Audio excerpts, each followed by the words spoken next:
बंदी छोर सदगुरु श्री कबीर साहब जी मेरे हृदय मंदिर के आराध्य परम पूज्य गुरुदेव जी, पूजा के योग सभी संत समाज, मैं चरण कमलों को सिर झुका करके तेरे बार बंदी करता हूँ। बोलिए श्री सदगुरुदेव की जय। बंदी छोर सदगुरु श्री कबीर साहब जी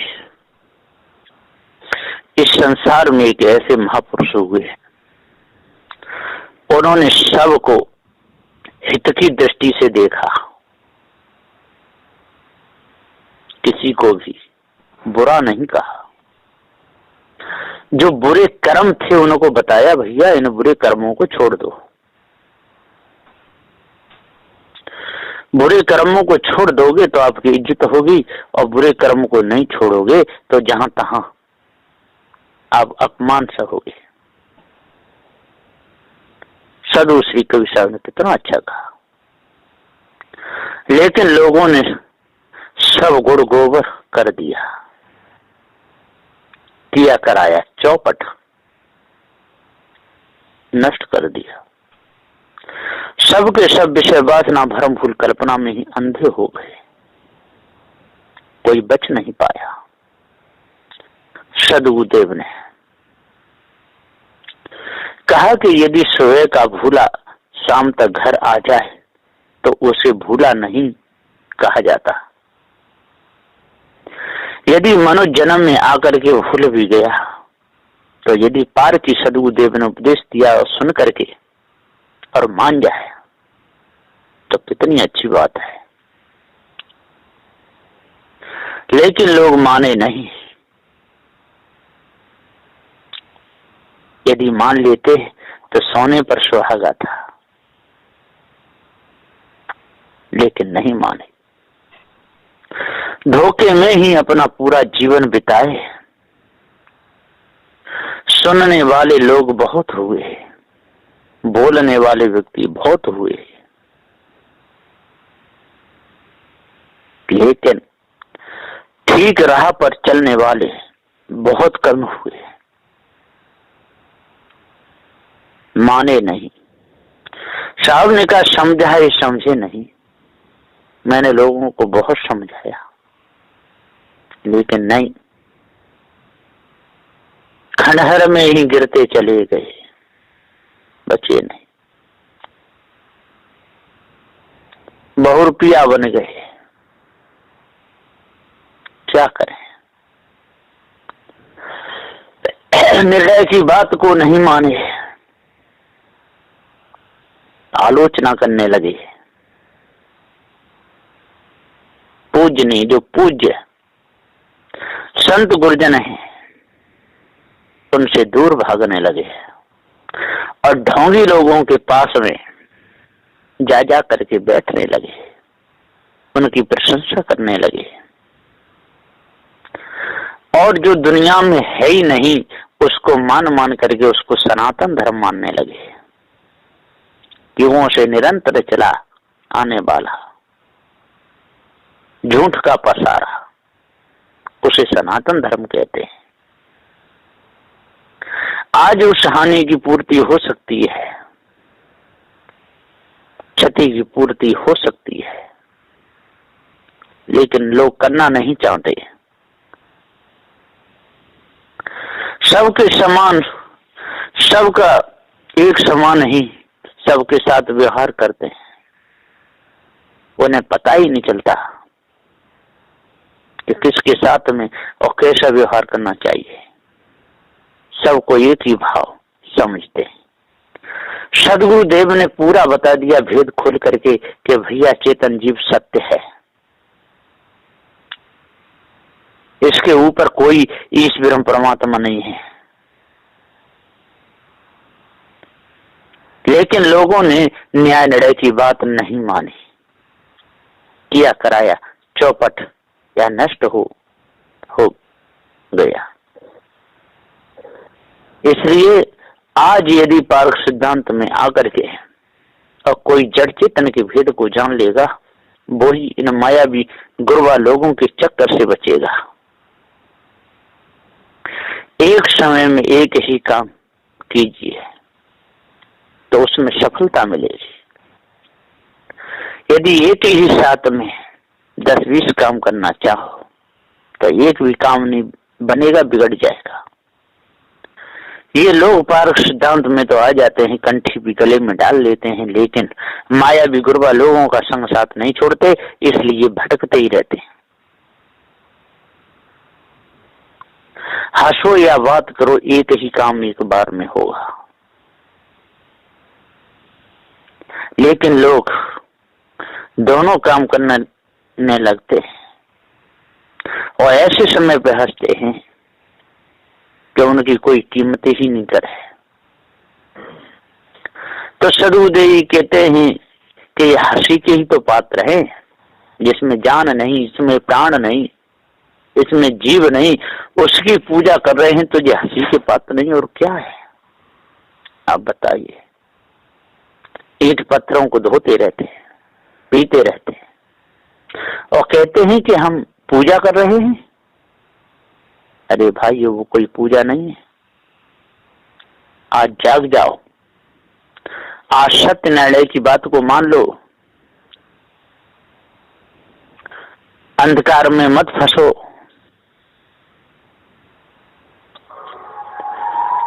हिम्मत करके निकलो इन झूठी रूढ़ी बेढंगी बातों से बाहर आओ, तब आपको शांति मिलेगी। होश में आ जाओ। यदि होश में नहीं आए, बेहोश में ही रहे, तो बुरे से बुरे काम आपके द्वारा होते रहेंगे। चोरी भी होती रहेगी, हिंसा भी होती रहेगी, व्यभिचार भी होता रहेगा, दूसरों का अपमान भी होता रहेगा। आपको पता ही नहीं चलेगा कि मैं क्या कर रहा हूं। यदि करने ही है तो प्रशंसनीय काम करो, जो प्रशंसा के योग्य हो उसे प्रशंसनीय कहते हैं। युगों से चली हुई परंपरा के गुलाम मत बनो, जो सबके साथ समान व्यवहार करे। उसको तो अंधाई कहते हैं, क्योंकि सबके साथ में समान व्यवहार नहीं हो सकता। माँ के साथ में माँ का व्यवहार होगा, पिता के साथ में पिता का होगा, पत्नी के साथ में पत्नी का होगा, बहन के साथ में बहन का होगा, संत गुरुजनों के साथ में संत गुरुजनों जैसा होगा। जो एक ही समान सबके साथ में व्यवहार करना चाहे तो समझ लो उससे बड़ा अंधा कोई नहीं है। जो सहन करने की शक्ति रखता हो, सहनशील हो, वही तो बहादुर है, वही तो वीर है। जिसके अंदर सहन शक्ति ना हो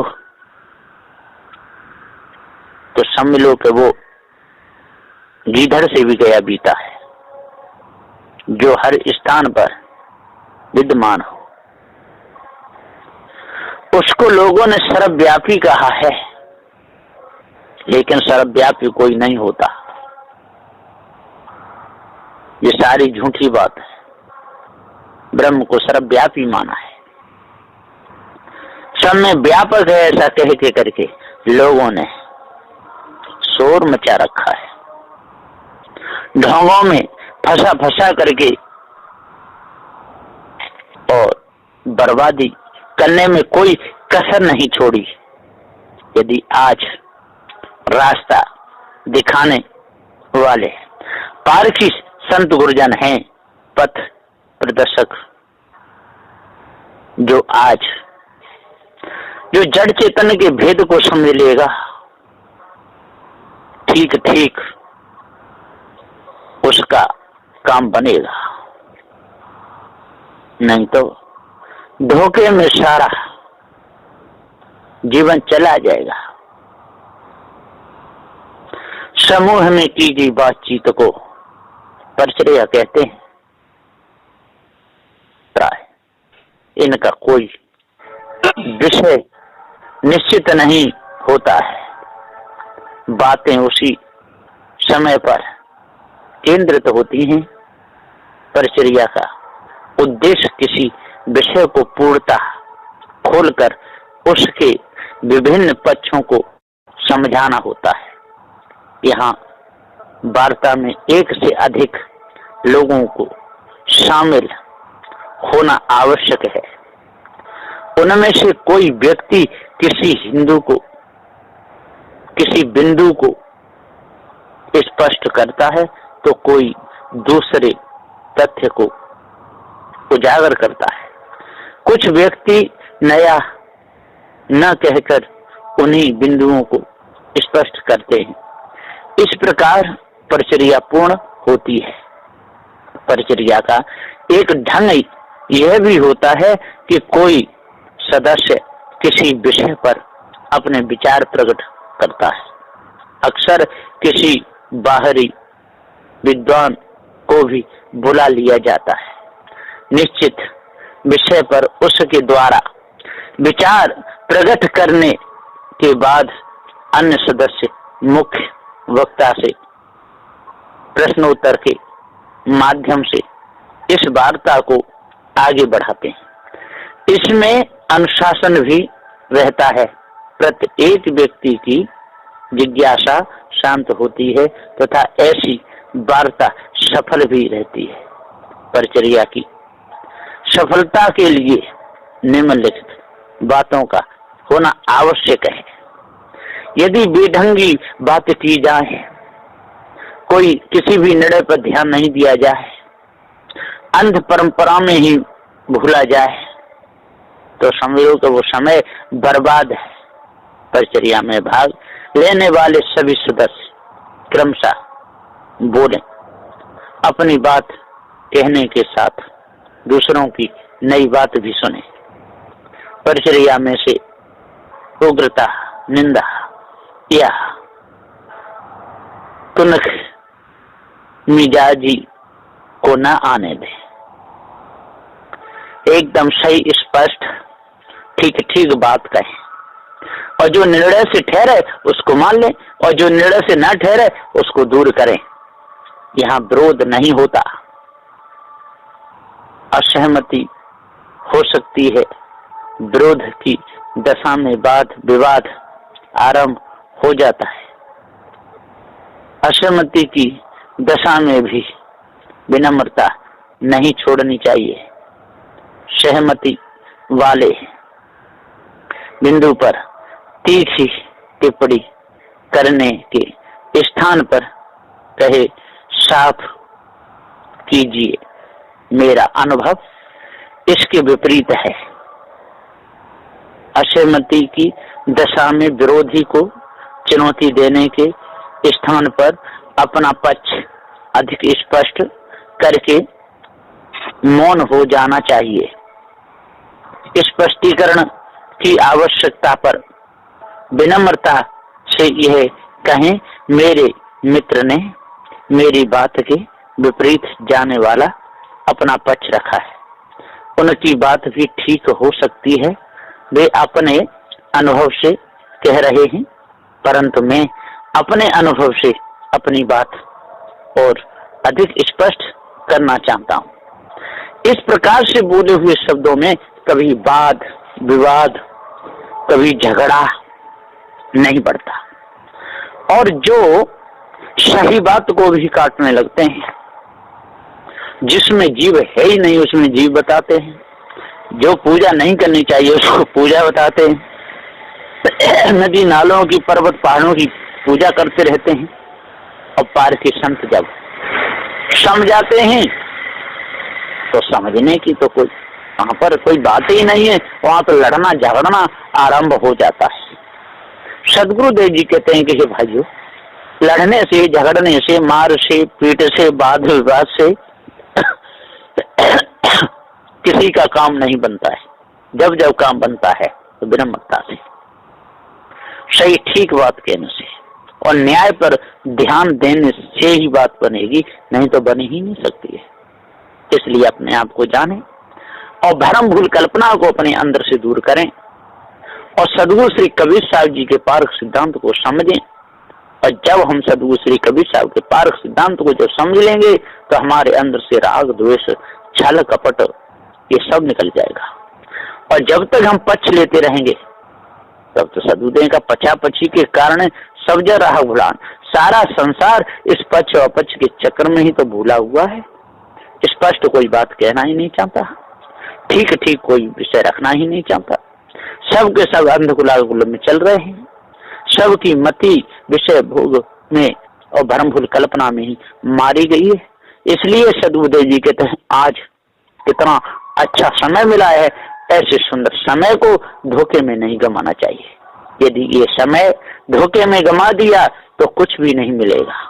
सदगुरु श्री कबीर साहब का निर्णय एकदम साफ है, इसमें कंकर पत्थर कुछ भी नहीं, इसमें किसी प्रकार का रोग शोक मोह नहीं, इसमें किसी का पक्षपात नहीं, हिंदू मुस्लिम सिख ईसाई किसी का पक्ष नहीं, ब्राह्मण क्षत्रिय वैश्य शूद्र किसी का पक्ष नहीं, शेख सैयद मुगल पठान किसी का पक्ष नहीं। जितने भी मत पंथ सिद्धांत सारे संसार में चल रहे हैं उनमें से किसी का पक्ष नहीं। यहाँ तो साफ साफ सत्य न्याय निर्णय के ये शब्द है।